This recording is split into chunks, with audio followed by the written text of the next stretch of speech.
aqui dentro do Brasil, agente infiltrado, foi fazer treinamento em Cuba.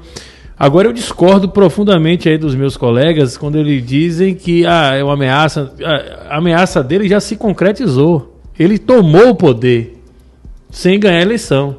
Ele tomou o poder, seja através do ativismo judicial do STF, seja por meio das articulações espúrias que foram feitas nesse Congresso que faz oposição ao governo Bolsonaro.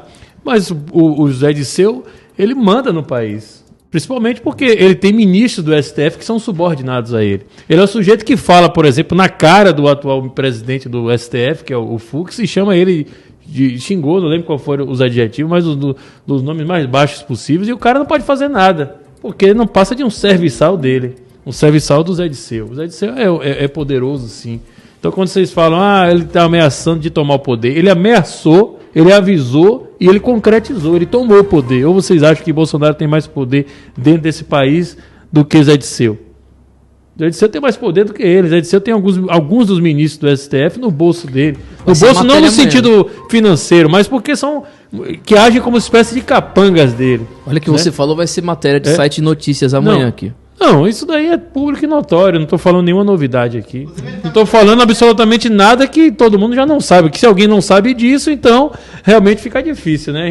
Eu acredito que todo mundo já sabe. Não estou falando nada que não seja absolutamente simples de se compreender. Eu acho que qualquer leigo aí, qualquer pessoa que tenha uma capacidade mínima de discernimento sabe muito bem que Zé Dirceu manda nesse país muito mais do que Bolsonaro, através do aparelhamento das instituições. E o STF passou a tomar o poder, inclusive, a tomar as prerrogativas do Executivo, e é um fato lamentável de que Bolsonaro, infelizmente, acabou legitimando o poder que o STF não tem constitucionalmente ao simplesmente obedecer decisões absurdas. Decisões que não eram para ser obedecidas, né? E aí nós temos identificam um ponto de inflexão lá naquele momento lá da nomeação do diretor-geral da Polícia Federal, do Ramagem. Bolsonaro deveria ter peitado, deveria ter mantido.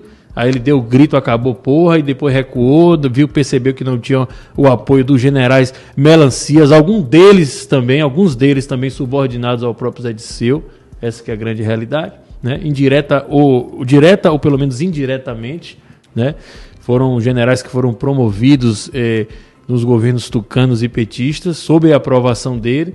Então, eu acho que ele está falando assim, ele já anunciou, né? Então, agora, eu acredito, por outro lado, para finalizar meu comentário, que quando ele fala nós vamos tirar Bolsonaro em 2021, isso, na verdade, serve, como uma espécie de prêmio de consolo para aqueles que vão perceber que Bolsonaro não vai ser removido em 2021.